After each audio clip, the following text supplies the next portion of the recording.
Step 2, prospect. This is an example of my current client that I'm working with. This is my actual goal, funnel goal that I have committed to for them, and I work with them on Tuesdays, Wednesdays, and Thursdays. I send out about 1,000 cold emails, and those are those referral emails that I've been talking to you about. Mine is very simple. It just says, you know, can you point me in the right direction, I think is the subject line. And then I say that I am looking for the person responsible for X. Can you help me? And then I sign it with the official company, you know, name, address, phone number, so they know I'm the real thing. And I've been getting about a 7 to 9% response rate. So every day when I come into my office, open up my email, I have at least that many people to talk to every day. Executives from like Walmart and MetLife. Right. I mean, it works. Well, what's your title that you like to use on it, by the way? My title, again, just to keep it kind of fun. In your email. Yeah. I say Marylou Tyler, Chief Conversation Starter is my title. Sure. So she's sending these emails to people who've never heard of her company or the clients she's working with, and getting responses from C-level, senior-level executives of these big companies, referring her to other people within the company. Like today, I have a bunch of, and I could just read you one. I got one from a gas company up in Oregon, and it says, I said, you know, I'm sorry to trouble you. Can you please let me know who handles blah and how I might get in touch with them? He responded, I'll get a name and number for you, Marylou. I'm heading into an all-day meeting shortly, so it'll probably be tomorrow before I get back to you. Days. And then he got back to me, and he gave me a name and a number and an email. It's that simple. Yeah, and now she can follow up. It's not a cold call. She's getting a referral to talk to the person she wants to talk to. And he even says here, you can mention to Cody that you got his name via Terry, our manager. And then he tells me more about who they are. So they're extremely helpful. People want to help. And if you frame it in such a way that you're asking for help authentically, you will get help.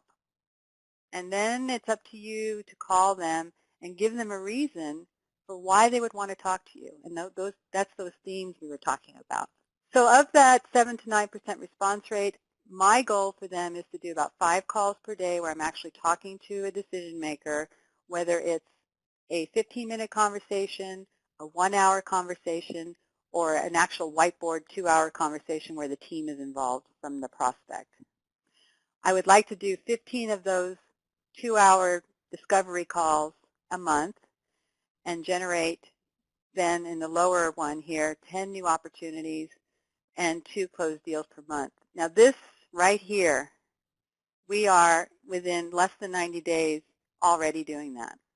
These are several multi-$100,000, million-dollar size. Our minimum deal size per client is $20,000 per month.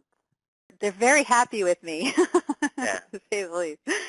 And you know, I can't stress enough that this is really fun to do because you're doing a lot of the work with your team and figuring out, okay, how can we say this in a way that is almost like endearing. You know, you don't want to be bowling them over with how great you are. You just really want to find out what's important for them, and it really puts your thought process into how can I help this customer? You know, not what they can do for me, but what can I do for them? Mm-hmm. And we have approached it that way, and it's paying off in a big way for us.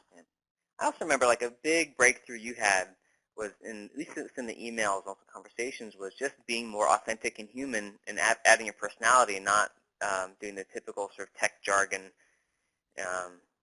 you know, like stiff, overly professional, conservative, techie sales It's jargon. been very difficult for me because I've raised through, you know, I've been selling now for 25 some odd years. So I was raised through the old adage where you had to kind of be different than who you are in order to sell. And so when I put that title of Chief Conversation Starter, I thought for sure the president of the company would just, I don't know, be very upset that I did that. But he actually put it on a slide when he was presenting to the board of directors that was my title. So we've made it really fun, yeah. And And because we've done that, everything feels lighter. Everything is easier for us. And we know that if we get a response that says go away, well, for now, go away. So we put them in a nurture queue because they're our ideal customer profile, so eventually they'll come around. We don't try to work everything that comes in just because we're desperate. We don't have that outlook, that mentality now. Everything that comes in is someone who will remember us for whatever reason, so we put them in a different bucket for right now if they're not ready. The scoping calls that we do are in this order. 15 minutes, all we want to know is there a fit? That's all we want to know, 15 minutes out of our lives. Then when we get in this call, push this call, which is uncover the pain, get the decision process, and the rep may or may not be in that call with us, but right now depends on the client. And then, of course, the 2-hour is the one where we really go in and make sure it's a qualified opportunity. The 4 key metrics to track when you're doing this process, and again, as I said, a software system is helpful but not necessary. I've seen people use Excel, just track it internally.